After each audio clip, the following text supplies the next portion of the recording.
Scriptures and is as clear as the American Constitution. The heart of the question is whether all Americans are to be afforded equal rights and equal opportunities, whether we are going to treat our fellow Americans as we want to be treated.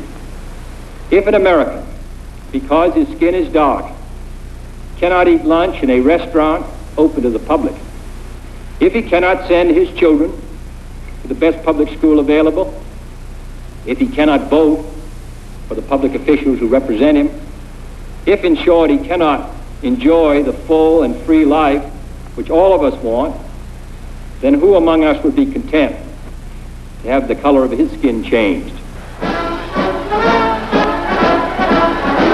Though committed to a buildup of United States military strength, Kennedy now had sober second thoughts on reducing the appalling threat of nuclear annihilation. Helped by personal messages between himself and Khrushchev after Cuba, he began to search for a more practical approach to peace than an exchange of threats.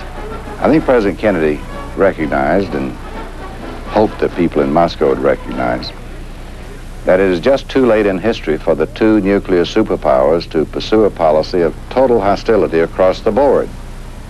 Because whatever we think of each other, at the end of the day, we still have to find some way to inhabit this speck of dust in the universe at the same time.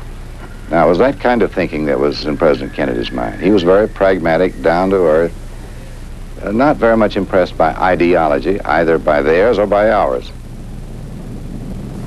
If all the nuclear weapons that now lie around in the hands of frail human beings were to be exploded in some half-hour's agony someday, it would raise a serious question as to whether this planet could any longer sustain the human race.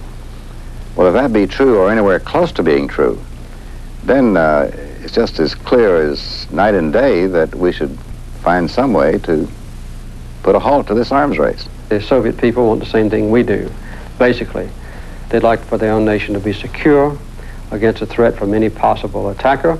At the same time, they want to prevent war coming to their own people. I speak of peace because of the new face of war.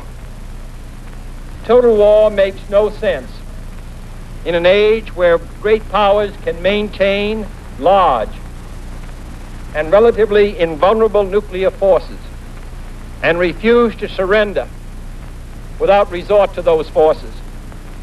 It makes no sense in an age where a single nuclear weapon contains almost 10 times the explosive force delivered by all the Allied air forces in the Second World War.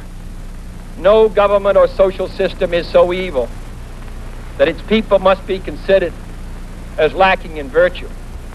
As Americans, we find communism profoundly repugnant as a negation of personal freedom and dignity. But we can still hail the Russian people for their many achievements in science and space, in economic and industrial growth, in culture, in acts of courage.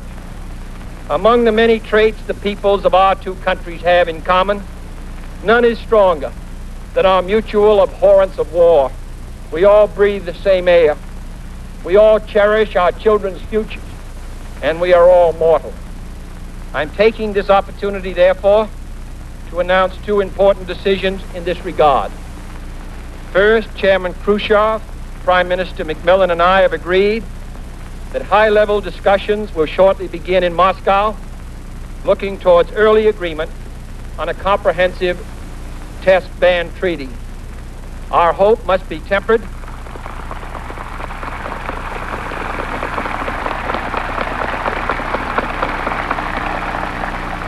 Our hopes must be tempered with the caution of history, but with our hopes go the hopes of all mankind.